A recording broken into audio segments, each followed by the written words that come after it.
Всем привет! Сегодня мы с вами будем оформлять торт с розочкой. Вариантов тортов с этой героиней очень много, но именно данный вариант, который будет в сегодняшнем видео, мне нравится больше всего, и я его сейчас чаще всего использую в оформлении других тематических тортов. Итак, начинаем. Начну я с главной героини. Я буду рисовать ее на мастике. Мастику я уже раскатала. Это топ-продукт для обтяжки. Сюда же добавила КМЦ. Это загуститель для мастики.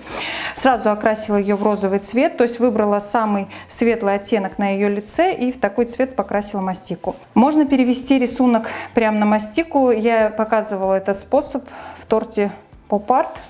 Можете посмотреть. Также можно использовать вафельную или сахарную картинку, но сегодня я решила вот рисовать. Распечатала я изображение, подходящее по размеру моего торта. То есть изображение будет на боковине торта, полностью лицо ее, а хвост мы чуть позже сделаем. Можно рисунок сразу карандашом на мастике прорисовать, если вам так удобнее. Мне просто сразу удобнее кистью.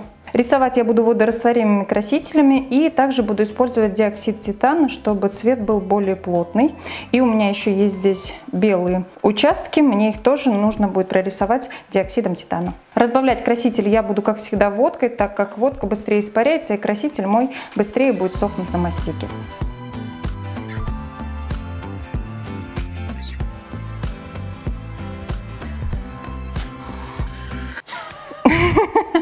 Давай сейчас скажу. Вот такая красотка у меня получилась. Теперь нам необходимо сделать ей волосы. Волосы я буду делать с помощью вафельной бумаги. Из геля глянец и водка, то есть пропорция 1 к 1, как я делала видео с пионом ажурным, я сделала вот такую вот смесь, которую окрасила в розовый цвет водорастворимым красителем. Вот такая вот чудо-смесь у меня получилась. Теперь из вафельной бумаги я произвольно вырезаю ножницами пряди. Эти пряди я покрываю полностью смесью и приклеиваю к розочке прям. Таким образом делаю ей волосики, потому что лысая розочка — это, конечно, зрелище не для слабонервных. Здесь вы видите, одну часть я уже сделала, то есть это произвольные пряди, которые я приклеила. Гель глянец не дает нашей бумаге размокнуть, а водка, соответственно, делает ее мягче и быстрее сохнет вафельная бумага, благодаря водке как раз. Также произвольно вы можете сминать, то есть добавляя объем нашим волосикам. Можно ли это сделать с помощью не геля глянец, а нейтрального геля?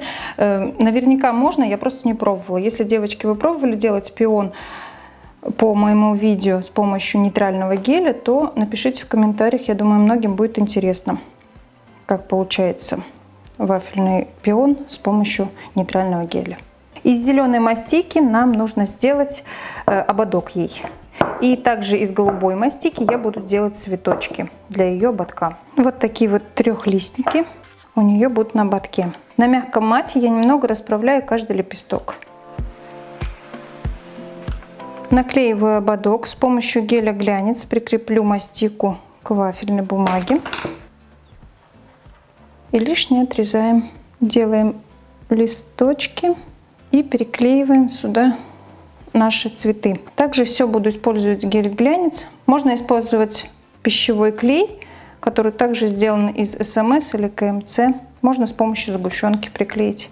Объемный хвост я буду делать так же, как и ботву у моркови в морковном торте. Видео такое тоже есть. Буду использовать проволоку, это 24 номер, вафельную бумагу и опять же смесь для вафельной флористики. Покрываю полностью смесью и путем наложения друг на друга прядей из вафельной бумаги мы будем приклеивать все на одну основу, то есть на проволоку. Стараюсь приклеивать только основание, а вот эти лепесточки пусть у меня будут немного приподняты. Чтобы быстрее сох каждый слой, либо сначала накладываем, а потом отправляем в духовку. Я показывала уже также видео про пион вафельный. Там я отправляла на режим для йогурта. Там 40 градусов максимум. Конечно, волосы ей можно сразу сделать тоже из мастики, пряди также сделать. Но это утяжелит наш торт, утяжелит картинку, которая будет стоять вертикальной, которая к тому же будет прикрепляться к крему. Когда подсушим нашу переднюю сторону, то есть лицевую, можно перевернуть и несколько прядей также приклеить и на изнаночную сторону. Таких мне понадобится, ну, наверное, штуки 3.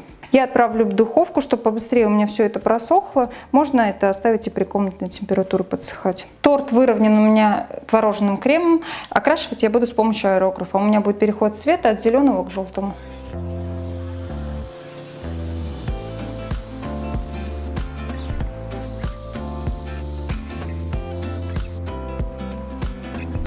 На лицевую сторону торта крем должен быть обязательно застывший, то есть с холодильника, который должен быть.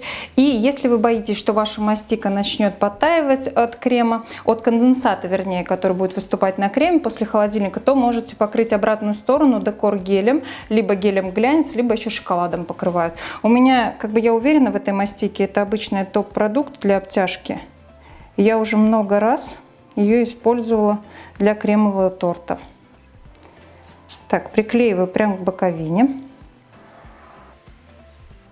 И теперь вставляем хвост. Также у нас еще будет здесь небольшой кусочек голубой мастики. У нее резиночка там, если я не ошибаюсь, на хвостике. Вот такая вот чумовая получилась она у нас. Боковину, верхушку торта я оформлю различными посыпками. Буду также использовать еще крашеный сахар, чтобы по объему у нас казалась вот эта вот зеленая поверхность. Добавим также маргаритки. Так как у нас довольно массивная главная героиня, я считаю, что не нужно больше ничем утяжелять этот торт, то есть сделать еще дополнительный какой-то декор, иначе там и поверхность торта будет совершенно не видно, и будет тяжеловато все-таки смотреться. Вот такой торт розочка у меня получился. Я еще добавила на подложку мастичные буквы. С помощью молда силиконового я их делаю, где приобретала вафельную бумагу, силиконовый молд, аэрограф. Вообще все, чем я пользуюсь в этом видео, также включая водорастворимые красители. Я оставлю ссылку в описании. Надеюсь, что это видео было для вас интересным. Я, как всегда, желаю вам удачи в ваших начинаниях. Всего вам самого-самого доброго.